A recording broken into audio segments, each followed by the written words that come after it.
Bonjour à tous, moi c'est Lauriane Blanc, je suis écrivaine et beatmaker et dans cette vidéo je tiens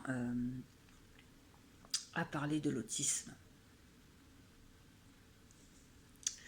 L'autisme qui pour ma part est une différence neuronale et qui n'est pas spécialement un trouble mais plutôt des particularités et des spécificités dans la manière d'être d'une personne voilà, ce sont des choses, la personne, elle développe sa manière d'être atypique. Et est-ce que ce serait pas plutôt, euh, en l'occurrence, si c'est une différence neuronale, est-ce que ce serait pas plutôt une forme euh, de différence, tout simplement, neurodéveloppementale qui fait que euh,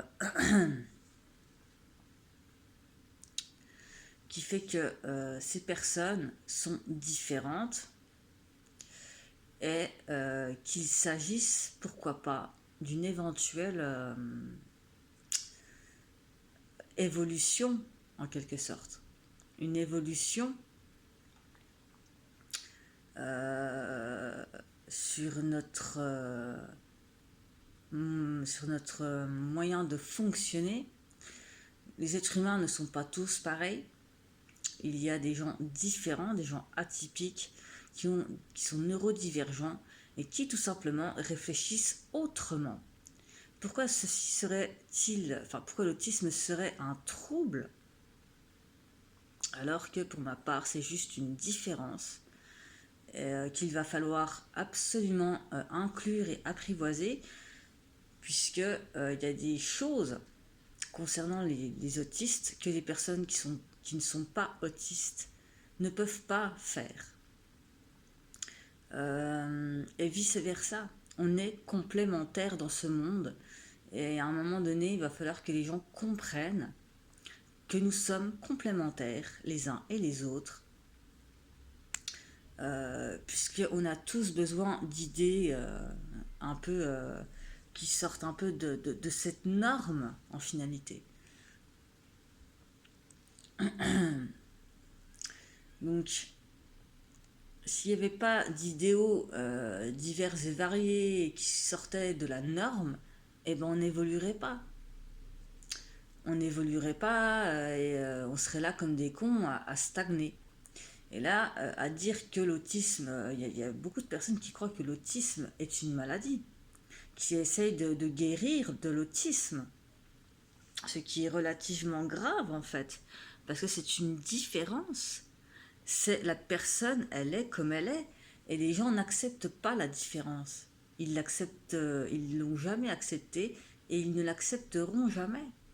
Parce que les gens préfèrent se conforter dans des cases, des religions, des partis politiques, qu'importe les cases, les gens préfèrent se mettre dans des cases et ne comprennent pas les gens qui arrivent à penser par eux-mêmes, qui bien souvent, les autistes, les personnes autistes, pensent par elles-mêmes.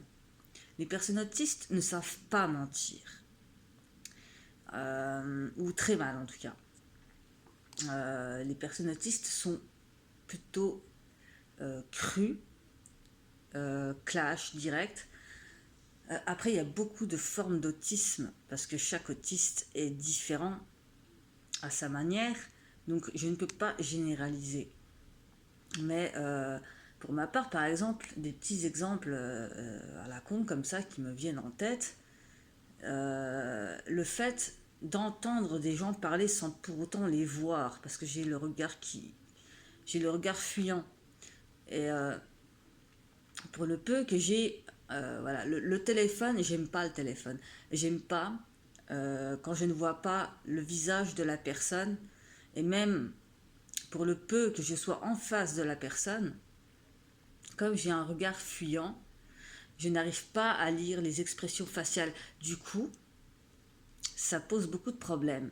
Puisque quand on ne sait pas, quand c'est à notre tour de parler, quand à quel moment on peut parler, et on est tellement pressé, hein, enfin, que des fois on coupe la parole et que bah, ça plaît pas forcément. Donc on fait pas exprès de faire tout ça, mais c'est des choses qui, voilà, parce qu'on sait où la personne elle veut en venir et elle met tellement de temps à vouloir à arriver à ce qu'elle veut dire que, eh ben, en finalité, on lui coupe la parole parce on a déjà capté où elle voulait en venir. Donc du coup, on rétorque déjà alors que la personne, elle est encore dans son explication. Mais, comme je disais, personnellement, j'ai beaucoup de problèmes avec le second degré. Et comme je vois pas, même les intonations, le ton sur lequel c'est dit, si la personne, elle rigole ou pas, des fois, c'est extrêmement compliqué à distinguer. Faire la différence entre une personne qui émet une blague qu'on est tous censés prendre au second degré, et ben parfois, personnellement, moi je la prends au premier degré et je ne suis pas contente parce que il y a des injustices, il y a des choses qui font que derrière la blague, moi j'y vois quelque chose qui n'est pas, voilà, qui est violent quelque part, qui est violent et et même quand j'ai une personne en face de moi, parfois je n'arrive pas à savoir si la personne rigole ou pas. Donc je n'arrive pas à interpréter. Enfin, il y a certaines personnes qui sont, voilà, qui paraissent vachement froides, glaciales comme ça, et on ne sait pas comment prendre ce qu'elles disent et ce qu'elles font.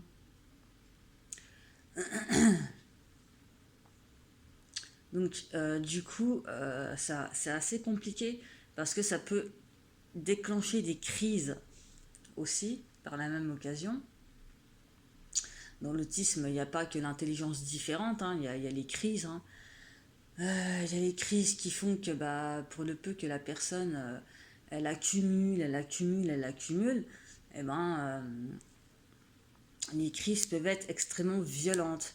En fait, ces personnes-là pensent de manière, on va dire que, c'est compliqué à expliquer tout ça, mais bon, voilà, les personnes qui ont un TDAH en plus, ce genre de choses, qui ont une pensée voilà, qui en amène d'autres et ainsi de suite, des pensées en arborescence, et ben quand elles vont se mettre en crise, ça va être le même système de fonctionnement.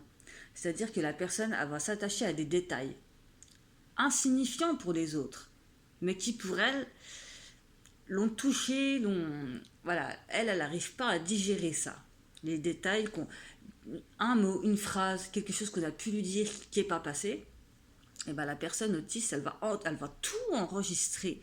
Parfois des scènes, parfois des mots, parfois des phrases, parfois des expressions faciales. Enfin, il y a comme des photos, ça fait comme des flashs, des photos qu'on enregistre comme ça. Et quand la personne elle va développer genre une crise, parce qu'il va y avoir trop de stimuli sensoriels ou trop de, voilà, trop de lumière, trop de choses d'un coup, et que des fois la personne peut se sentir agressée alors que ce n'est pas le cas. Et on lui fait une réflexion, et cette réflexion-là, en finalité, on la prend comme étant une critique négative. Donc forcément, le détail qui nous est envoyé quand on a eu des traumas ou ce genre de choses, après je ne sais pas si tout le monde fonctionne de la même manière, mais selon ce que l'on nous dit, ce que nous dit la personne qui est en face de nous, voilà, il y a un détail qui va venir nous titiller et qui va venir titiller d'autres détails et ainsi de suite. Ça va faire un gros feu d'artifice dans la tête de la personne, toutes les choses qu'elle n'a pas pu accepter, qui l'ont extrêmement blessée.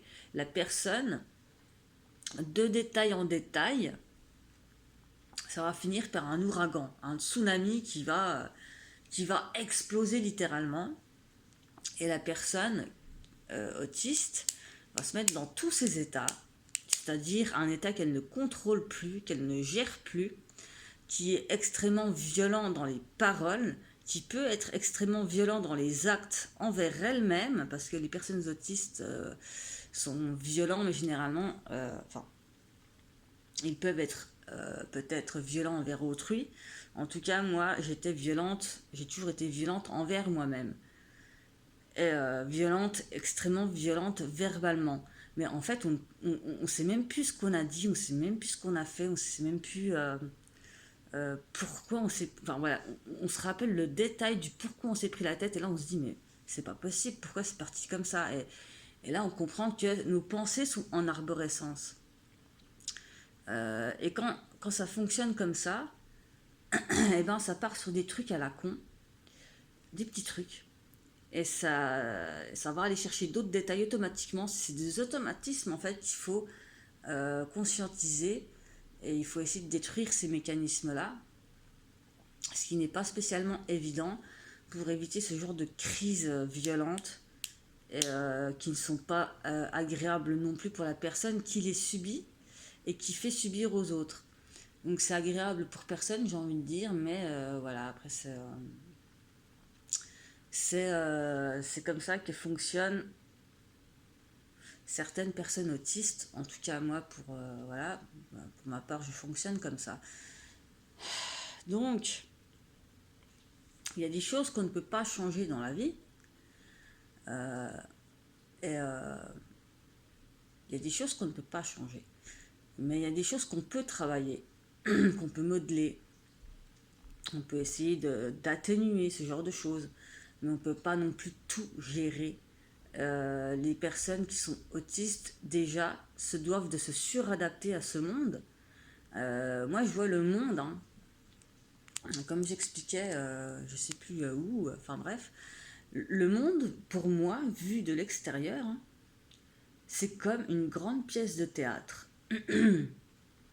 Alors, il y a que des comédiens qui jouent des rôles, qui endossent des rôles et qui ont des masques avec des sourires.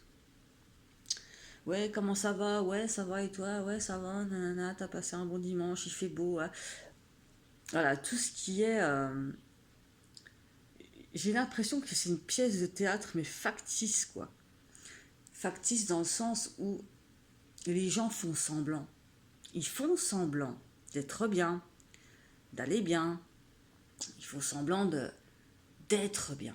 Tout le temps, d'être au meilleur de leur forme et tout ça. Ils sourient. Et en fait, c'est le genre de truc qu'on ne sait pas faire, nous, les personnes autistes.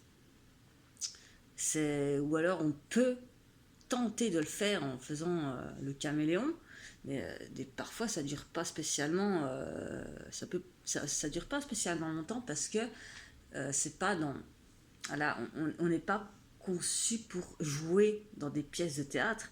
Nous, c'est comme si il y avait la pièce de théâtre et nous on était des spectateurs.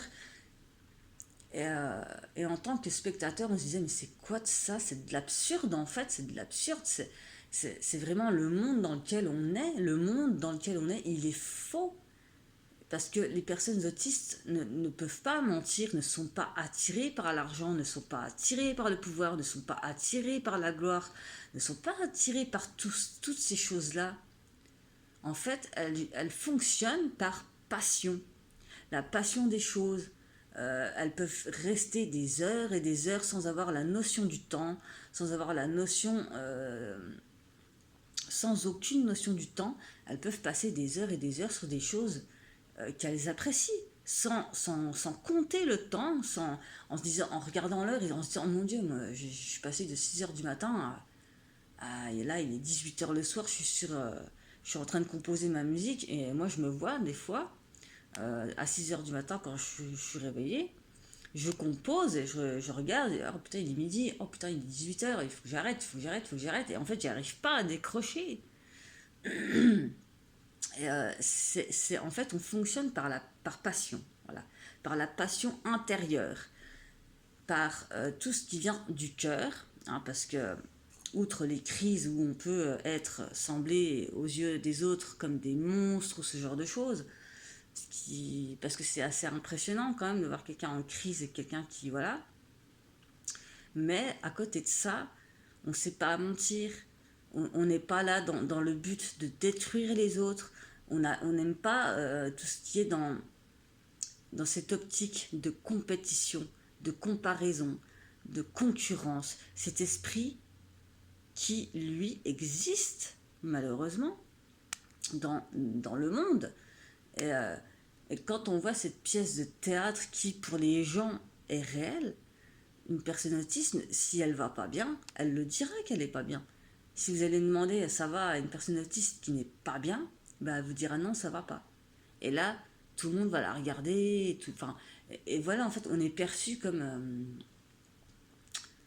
dans Freaks, le vieux film Freaks, là, avec les monstres hein, de cirque, en fait. Parce que, enfin voilà, parce que dès qu'on est différent, eh ben on n'a pas le droit d'être inclus dans la société. Dès qu'on est différent, qu'on fonctionne différemment, si on ne sait pas regarder dans les yeux, si on ne sait pas serrer la main, si on n'est pas tactile, bah, pour le peu que voilà, eh ben on peut pas être inséré dans cette société qui ment à longueur de temps. La société, moi, enfin voilà, je comprends pas. Je comprends pas au même titre que les personnes non autistiques ne comprennent pas non plus. Peut-être les personnes autistes. Mais parce qu'on a une différence de fonctionnement, mais qui est pourtant assez riche intérieurement, j'ai envie de dire. Et c'est dommage. C'est dommage de pas bah, de priver ces personnes d'éducation. Voilà, au lieu de les mettre dans des institutions, ce genre de choses, parce qu'on les prend pour des débiles profonds, ou parce que voilà, lui il est non-verbal, alors il va le rester. Nanana. Non, rien n'est définitif en soi. S'il y a des personnes autistes qui sont non-verbales, peut-être en les stimulant, enfin voilà, c'est tout un apprentissage. Ça se fait pas comme ça en claquant des doigts. On apprend à parler, et, on apprend tout ça. On apprend à notre allure, à notre manière, à notre vitesse, certes, oui, mais on apprend.